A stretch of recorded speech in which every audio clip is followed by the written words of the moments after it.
Hello and welcome to my channel. Today is Monday and that means it's time for True Crime Tales. So this is the true crime segment.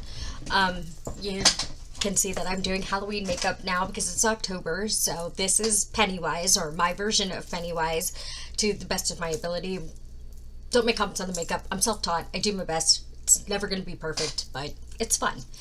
With that being said, let's just jump into the segment. As always, trigger warning, death, rape, murder, kidnapping, etc., etc. So, yeah, this one is... Why did I do that? This one is a doozy. Herbert Richard Baumeister was an American businessman and suspected serial killer who came under suspicion of murdering over a dozen men in the early to mid-1990s, most of whom were last seen at gay bars in central Indiana. Police ultimately found the remains of 11 men, 8 identified, on Baumeister's property. He died by suicide after a warrant was issued for his arrest. Since his death, he has come under suspicion for the murders of 12 other men along Interstate 70 in Indiana and Ohio, where I'm from, which occurred from the early 1980s to the early 1990s. Now, I was born in 88, so I was too young to know this, happened, obviously. But, yeah, it was bad. Herb Baumeister was born in Indianapolis on April 7, 1947, the oldest of 4 children born to the anesthesiologist Dr. Herbert Eugene Baumeister and Elizabeth Baumeister. Baumeister's childhood was reportedly normal, but he began exhibiting antisocial behavior by the onset of adolescence. Friends later recalled his urophilia and how he used to ponder what it would be like to taste human urine. Gross. He also enjoyed urinating on the teacher's desk and playing with dead animals. Not really sure how those two correlated, but okay.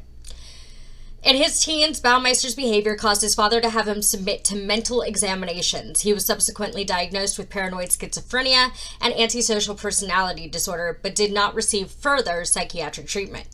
By 1965, Baumeister attended Indiana University for a semester before dropping out, but returned in 1967. In 1972, he attended a semester at Butler University. As an adult, he drifted through a series of jobs marked by strong work ethic, but also by increasingly bizarre behavior.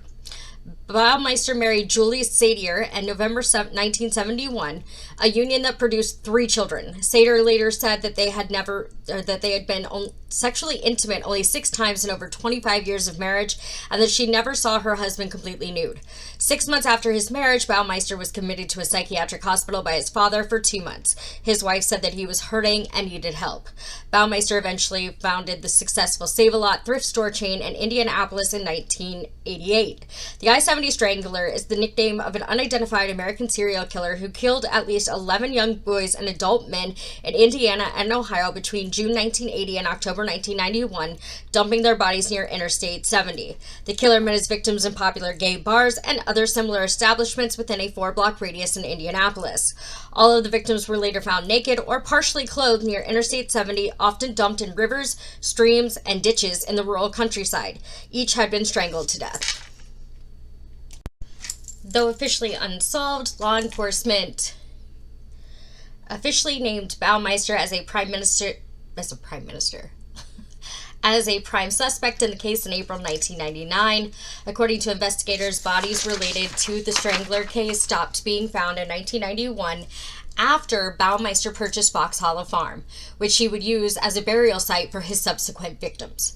On June 16, 1980, the body of 15-year-old male prostitute Michael Sean Petrie was discovered naked in Hamilton County, Indiana.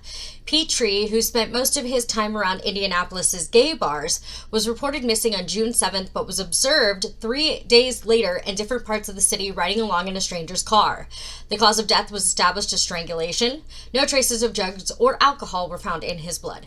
On July 21, 1982, the topless corpse of 22-year-old Maurice Allen Taylor was found in Hamilton County's Weasel Creek.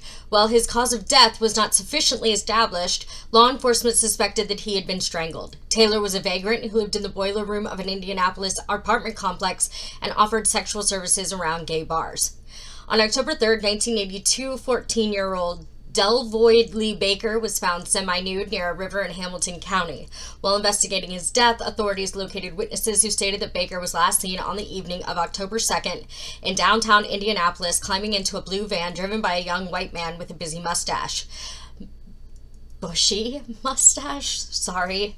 Baker's parents told police that he had been riding his bike to the city on the night of his disappearance, from where he called home at 10:30 p.m. to inform them that he was going to be late because he wanted to go to the movies. It was later established that Baker had been cruising Indianapolis gay bars for the last 3 months and had been a victim of child sexual abuse. On May 28, 1983, 22-year-old Michael Andrew Mick Riley disappeared after visiting the Vogue Theater, an Indianapolis nightclub. He was last seen with an unidentified man with whom he later left. In February of 98, an Indianapolis resident contacted police and claimed that Baumeister was the man last seen with Riley. Riley's nude body was later found in a ditch in Hancock County, southeast of Greenfield, on June 5th. The autopsy determined that he had been strangled, with the perpetrator likely using a towel. So, a hand towel, I think is what they were trying to describe it as. I didn't copy down the whole description because the wording was just a mess. So basically, if you've ever seen a hand towel, they're long, but they're kind of thinner, but they're easier to control than, say, a big thick towel would be. On May 7, 1985, 17-year-old Eric Allen Rodiger vanished. His shirtless body was found a few days later near a stream in rural Preble County, Ohio, east of Lewisburg. According to his parents, Rodiger was planning to attend interviews for his summer job on the day of his disappearance, but did not attend any of them. His friends and relatives denied that he was gay, but later research indicated that Rodiger had many acquaintances who were drug addicts or traffickers. Witnesses claimed that they had seen Rodiger at a bus stop in the early morning of March 7th, where he accepted a ride from a passing car and had been strangled with a rope. When found, Rodiger had an apparent burn mark on his left shoulder and had been strangled with a rope. On August 15th, 1986, the body of 29-year-old Michael Allen Glenn, clad only in his underwear, was found in a ditch near Eaton, Ohio. He lived separately from his parents in a trailer park located on the outskirts of Indianapolis and worked as a handyman. The exact date of his disappearance was not established. Strangulation marks, possibly from a rope, were found on his neck. He was identified 3 years after his discovery with the help of fingerprinting. On October 15, 1987, at around 10 p.m., 21-year-old James Boyd Robbins Jr. went missing shortly after leaving his mother's home in Indianapolis and walking to the southern part of the city. 2 days later, on October 17th, his naked corpse was found in a ditch in rural Shelby County, south of Gwenville. While investigating his murder, police located 2 witnesses who gave conflicting information. One claimed that they had seen a red Jeep Wrangler Renegade near the crime scene, while another said that the car was a Chevy Blazer. On August 12, 1989, the body of 26-year-old James Boyd Robbins Jr. went missing shortly after leaving his mother's home in Indianapolis and walking to the southern part of the city. 2 days later, on October 17th, his naked corpse was found in a ditch in rural Shelby County, south of Gwenville. While investigating his murder, police located 2 witnesses who gave conflicting information. I just read the same thing twice. I'm so sorry, you guys. I thought it sounded repetitive. On August 14th, 1990, 32-year-old Clay Russell Boatman, a licensed practical nurse, disappeared after leaving his Richmond, Indiana apartment.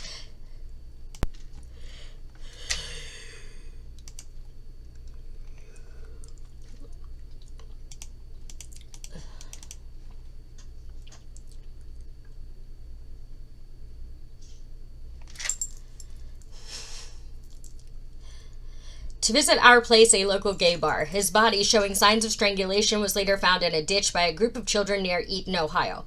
When interviewed, Boatman's family denied that he was homosexual. On September 6, 1990, 18-year-old Thomas Ray Clevenger Jr. vanished without a trace. His semi-nude corpse was later found at an abandoned railroad track near Greenville, Ohio. Clevenger grew up in a poor neighborhood of Indianapolis, and shortly before his death, he engaged in prostitution near gay bars to earn money, a fact denied by his mother and sisters. On August 6, 1991, the body of 42-year-old Otto Gary Becker was found in a ditch next to a gravel road in rural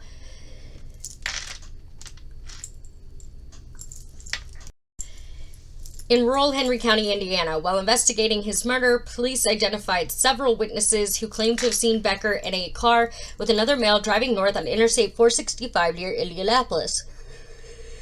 The witnesses were taken to the police station and showed photographs of various criminals convicted of kidnapping and murder charges in the state, but none of them was matched to the alleged abductor. In May 1988, Baumeister purchased Fox Hollow Farm, an 18-acre property built in 1978 off 156th Street and the Manon Trail in Westfield, Indiana. In 1994, Baumeister's son had been playing in the family's wooded backyard when he found a complete, partially buried human skeleton. Baumeister explained to his family that it had been of one of his father's dissecting skeletons. I don't know what that was about.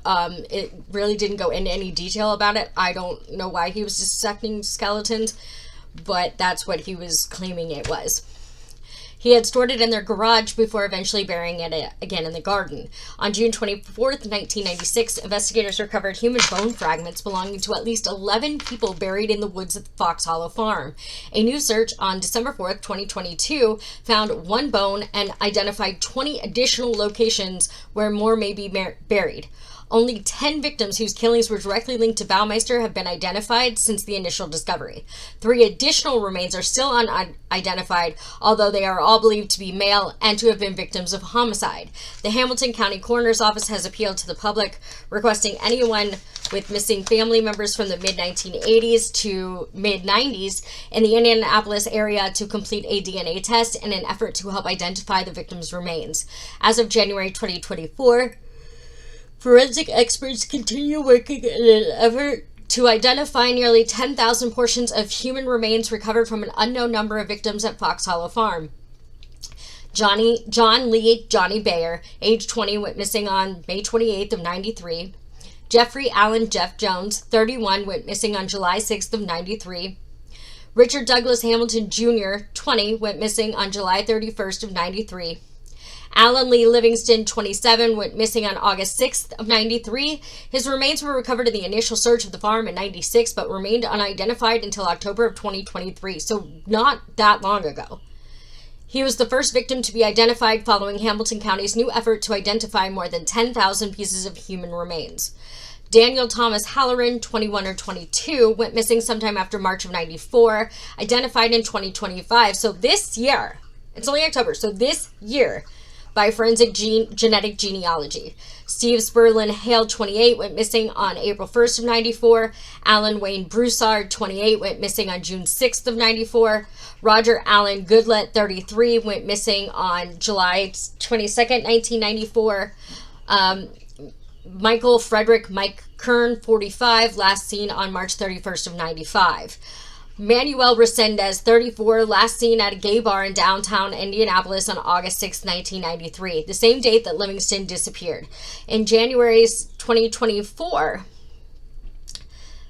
the Hamilton County Coroner announced the identification of remains recovered in 96 from Fox Hollow Farm as belonging to Resendez. Authorities have publicly and posthumously linked the unsolved disappearance of 34-year-old Jerry Williams Corner to Baumeister. Williams Corner was last seen in Indianapolis on August 8th of 95. After his disappearance, his vehicle was found at Castleton Square Mall, and as a young gay man, Williams Corner fit the profile of Baumeister's victims, despite the fact that his remains were never recovered from Fox Hollow Farm.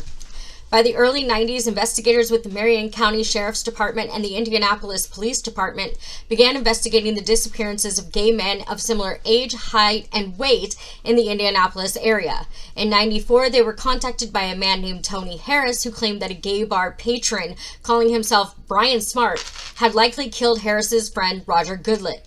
Harris's suspicion was based on his own encounter with Smart, who had attempted to kill him with a pool hose during an erotic asphyxiation session inside his mansion after he had met him at the 501 Club, an Indianapolis gay bar. Harris eventually saw this man again in August of 95, following his car and noting his license plate number. Upon identifying Brian Smart as Herb Baumeister, investigators informed him that he was a suspect in the disappearances and asked to search his house. Both Baumeister and his wife refused to allow a search of their property. By June of 96, however, Julie had become sufficiently frightened by her husband's erratic behavior that after filing for divorce, she consented to a search. The search of the estate was conducted while Baumeister was on vacation. It turned up the remains of 11 men, 8 of whom were identified. With a warrant out for his arrest, Baumeister fled to Ontario, where he committed suicide at Pinery Provincial Park on Lake Huron by shooting himself in the head with a .357 Magnum handgun. Baumeister left a 3-page suicide note written on yellow notepaper. He regretted messing up the park, he wrote, and felt badly about his broken marriage and failing business, but he did not mention the remains of his victims or admit to any crime. Baumeister described items on his trip, including his intention to kill himself in a different place, but seeing children there changed his mind. His final meal was a peanut butter sandwich, like, of his own choice. And that's the fucked up story of Herb Baumeister. Yeah, this guy had problems. I mean, they all have problems, but he, like, had problems. Anyway, as always, please don't do anything I wouldn't do. Be cautiously kind to others and make good choices. And I'll see you all next week. Bye.